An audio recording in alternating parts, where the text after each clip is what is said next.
Assalamualaikum warahmatullahi wabarakatuh.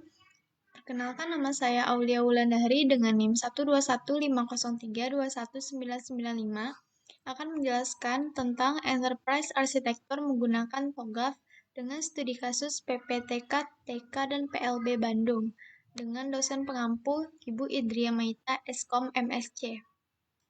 Di sini akan dibahas tentang enterprise arsitektur, yang kedua ada TOGAF, yang ketiga ada tahapan TOGAF, dan yang terakhir ada hasil dan pembahasan. Yang pertama yaitu tentang enterprise arsitektur.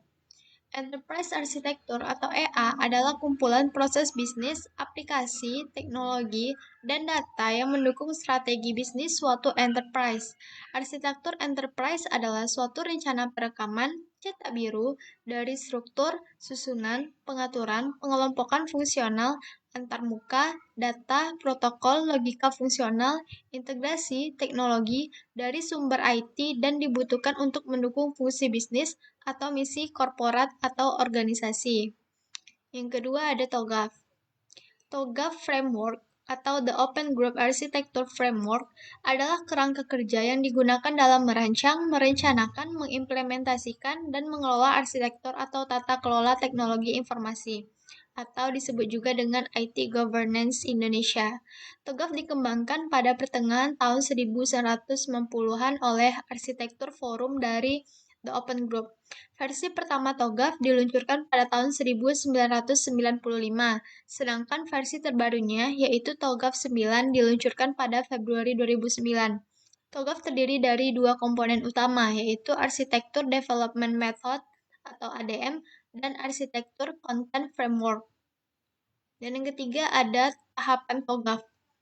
Yang pertama itu fase preliminary. Preliminary menjadi tahapan pertamanya. Pada fase ini dijelaskan persiapan dan kegiatan awal yang harus dilakukan agar arahan dari proses bisnis pada model arsitektur enterprise yang dikembangkan tercapai. Fase A yaitu Architecture Vision. Kedua ada fase A. Tujuan fase A melingkupi mengidentifikasi stakeholder, mendapat komitmen manajemen terhadap fase ini, memvalidasi tujuan, prinsip, dan pendorong bisnis. Yang fase B itu bisnis arsitektur, mendefinisikan kondisi awal arsitektur bisnis yang sedang berjalan. Itu menjadi tujuan dari fase ini. Dilanjutkan dengan pengembangan target arsitektur bisnis. Selanjutnya ada fase C, Information System Architecture. Fase ini terdiri dari kombinasi arsitektur aplikasi dan arsitektur data, pengembangan target sistem informasi, aplikasi, dan data yang akan dipakai organisasi. Selanjutnya fase D, Technology Architecture. Pengembangan arsitektur teknologi target yang nantinya menjadi basis implementasi selanjutnya. Di samping itu, pada tahapan TOGAF ini juga dilakukan kajian pada berbagai alternatif yang bisa dipakai pada saat memilih teknologi. Fase E yaitu Opportunities and Solution, mendefinisikan manfaat yang didapat dari arsitektur enterprise menjadi fokusnya. Hal itu meliputi arsitektur sistem informasi, arsitektur bisnis, dan arsitektur teknologi yang telah dibuat pada fase-fase sebelumnya. Selanjutnya ada fase F, yaitu Migration Planning. Ini melakukan pengurutan implementasi proyek yang didasari prioritas. Kemudian daftar itu akan dijadikan basis untuk rencana detail migrasi dan implementasi. Fase G, Implementation Governance. Tahapan yang melakukan formulasi rekomendasi untuk setiap implementasi proyek, lalu dibarengi pula dengan pembuatan kontrak arsitektur yang dijadikan acuan implementasi proyek dan menjaga kesesuaiannya dengan arsitektur yang sudah ditetapkan. Fase H, Arsitektur Change Management. Tahapan selanjutnya adalah fase H. Di akhir fase H diharapkan terbuatnya skema proses manajemen perubahan arsitektur. Selanjutnya ada hasil dan pembahasan. Yang pertama, fase preliminary Framework and Principles PPPPTK TKN PLPB Bandung sebagai unit pelaksana teknis atau UPT di lingkungan Departemen Pendidikan Nasional di bidang pengembangan dan pemberdayaan pendidik dan kependidikan dengan core business, yaitu melaksanakan pendidikan dan pelatihan diklat khusus di bidang taman kanak-kanak dan pendidikan luar biasa. Lingkup arsitektur enterprise pada PPPTK, TK, dan PLB Bandung memiliki aktivitas utama dan aktivitas pendukung. Aktivitas tersebut mendefinisikan area bisnis yang digambarkan dengan menggunakan value chain Michael Porter yang terdapat pada gambar ini. Selanjutnya yang kedua ada requirements management.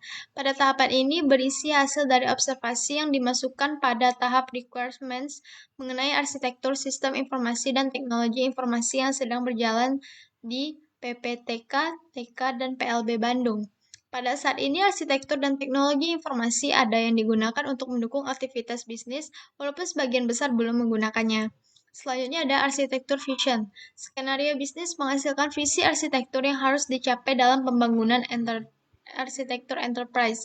Adapun visi arsitektur yang akan dicapai adalah perencanaan sistem informasi yang diharapkan dapat mengakomodasi pada utama di PPP, TK, TK, dan PLB Bandung.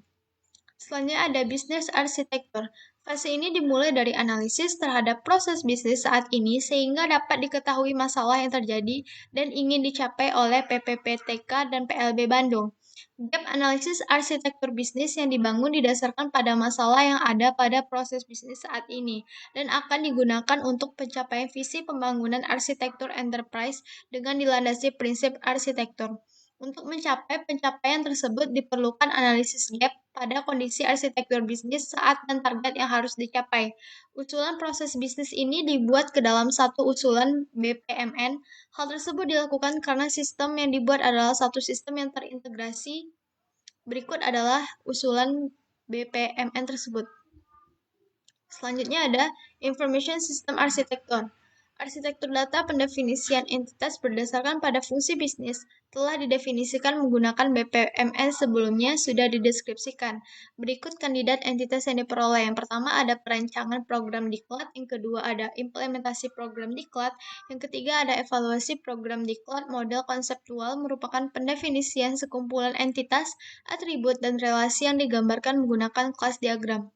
Arsitektur aplikasi pada arsitektur aplikasi dilakukan dengan mengidentifikasikan kandidat aplikasi, menentukan jenis aplikasi yang dibutuhkan untuk memproses data dan mendukung bisnis, serta membuat pemodelan arsitektur aplikasi. Sistem yang akan dibangun adalah sistem informasi program diklat berbasis web. Sistem ini terdiri dari 3 aplikasi, di mana penamaan aplikasi ini sesuai dengan nama kandidat entitas. Selanjutnya ada opportunities and solution. Pada fase ini menekankan manfaat yang diperoleh dari arsitektur enterprise. Dilakukan identifikasi yang memungkinkan peluang yang muncul dan dapat diraih oleh pihak perusahaan dan menggabungkan serta mengulas hasil analisis dan solusi dari arsitektur bisnis, sistem informasi, dan teknologi. Yang terakhir ada migration planning. Strategi perubahan yang diambil adalah perubahan dilakukan secara bertahap. Pembangunan sistem yang terintegrasi ini diserahkan kepada tupoksinya atau tugas pokok dan fungsi. Dalam hal ini merupakan tupoksi dari seksi program. Selain itu diperlukan juga pelatihan kepada seksi penyelenggara dan seksi evakuasi selaku user pengguna sistem informasi Prokdiklat. Terima kasih, sekian dari saya. Saya akhiri dengan wabillahi taufiq wal hidayah. Assalamualaikum warahmatullahi wabarakatuh.